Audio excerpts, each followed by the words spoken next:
All right. When you deal with the endocrine stress cycle, people talk about chronic fatigue, things like that. And they really want to know, how does it work, why does it work, what happens? Well, I was talking to you the other evening and I mentioned the fact that your emotions play into it, your diet plays into it, and all those different things. So if you have any type of a flight or flight response, it causes your adrenals to fire. We'll just write flight or flight up here. When your adrenals fire, the first thing it does is it causes your heart rate to increase. After your heart rate increases, obviously your blood pressure goes up. And then you start to breathe heavier and harder, so your respiratory rate goes up. That's because you're getting either ready to fight for your life or run as far and fast as you can. The problem is that's what slows down your digestion. If your digestion slows down, your elimination goes down. At which point your toxic burden is going to go up. And all of that because of the adrenals starting to fire. Now there's different reasons that the adrenals fire. It can be you're exhausted. It can be that you just drank sodas or ate something that's bad for you, sugars, so that your body's not normalizing its regular metabolic profile. One thing that can happen is, that most people don't realize, is the emotional component. And I alluded to the fact that, if your boss comes in and says, I need to see you at 11 o'clock, and walks off, you're like, what did I do wrong? What did I do? No, I got this done, I got this done, I got this done. And you're like all stressed out, and then they show up and you're like, I'm ready, and they're like, I don't have time for you now. Come back at 2. But you won't eat right because you're not really hungry. People will grab a snack, they'll grab something to burn some sugars, keep going, push, push, push. A lot of people will do coffees, caffeine, 5-hour energies. They'll get their sodas. And then you show up at 2 o'clock and your boss gives you a raise. Well, that whole time you've been in fight or flight, all these things have been programs that are running in your body that you're not even really necessarily aware of. So here is a really basic endocrine class. We're going to say that these letters of the alphabet represent certain products. And if you take A plus B, add those together, they're going to go to your adrenals.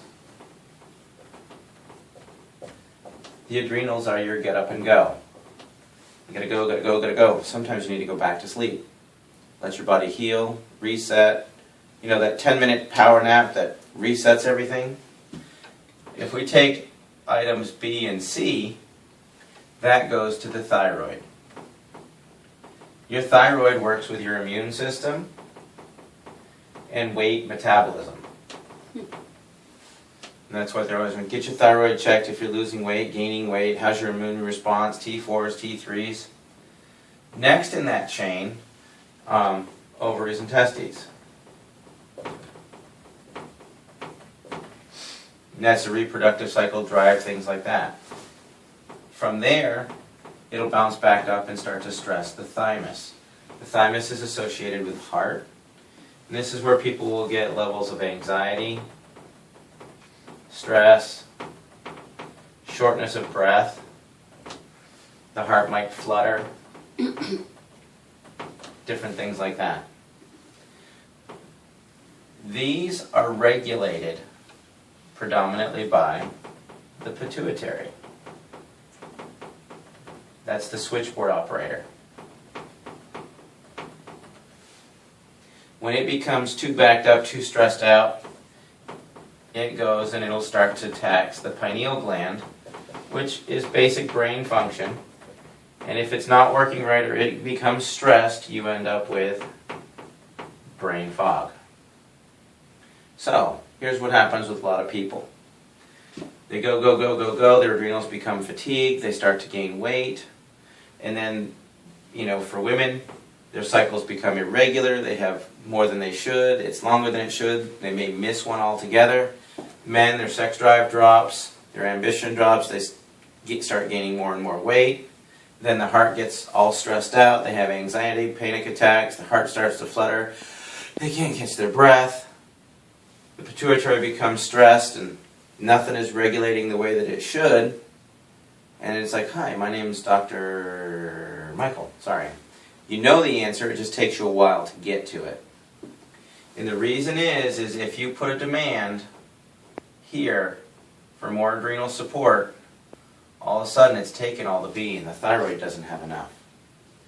Or it starts to backfeed and donate some of its component to feed the adrenals to go and go and go. At which point you get a breakdown here and it starts to backfeed. And so it takes all the D that it can get and you get your backfeed. And it just creates a domino. And that's a real basic explanation of how the endocrine stress cycle works.